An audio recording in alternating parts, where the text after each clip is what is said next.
தூத்துக்குடியில் துப்பாக்கியால் சுட்டு பிடிக்கப்பட்ட குற்றவாளி தாக்கியதில் காயமடைந்த சிகிச்சை பெற்று வரும் உதவி ஆய்வாளர் மற்றும் காவலரை தூத்துக்குடி மாவட்ட காவல் கண்காணிப்பாளர் நேரில் சந்தித்து விசாரணை நடத்தியதுடன் ஆறுதல் கூறினார். கூடுதல் விவரங்களை செய்தியாளர் ஷேக் மதார் வழங்க கேட்கலாம். ஷேக் மதார், வணக்கம். விவரங்களை பதிவு பண்ணலாம். வணக்கம். தூத்துக்குடி மாவட்டம் எட்டயபுரம் அருகே உள்ள மேலநம்பி கிராமத்தில் தாய் சீதாலட்சுமி, மகள் ராம ஜெயந்தி ஆகியோரை மர்ம கும்பல்கள் கொலை செய்து பணம், நகை கொள்ளையடித்து தப்பி ஓடினர்.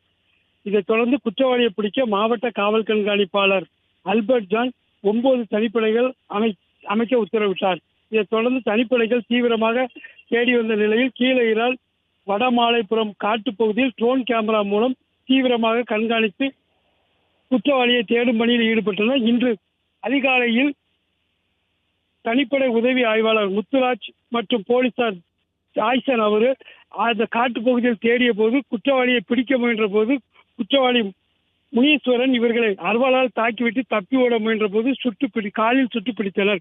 உடனடியாக அவர்களை அங்கிருந்து 108 ஆம்புலன்ஸ் மூலம் தூத்துக்குடி அரசு மருத்துவமனைக்கு கொண்டு வந்து சிகிச்சை அளிக்கப்பட்டு வருகிறது. சிகிச்சை பெற்று வரும் உதவி ஆய்வாளர் முத்துராஜ் மற்றும் காவலர்களை போலீஸ் காவல் கண்காணிப்பாளர் அல்பர்ட் ஜான் நேரில் சந்தித்து துப்பாக்கி சூடு குறித்து அவர்களிடம் விசாரணை நடத்தியதுடன் அவர்களுக்கு ஆறுதலும் கூறினார்.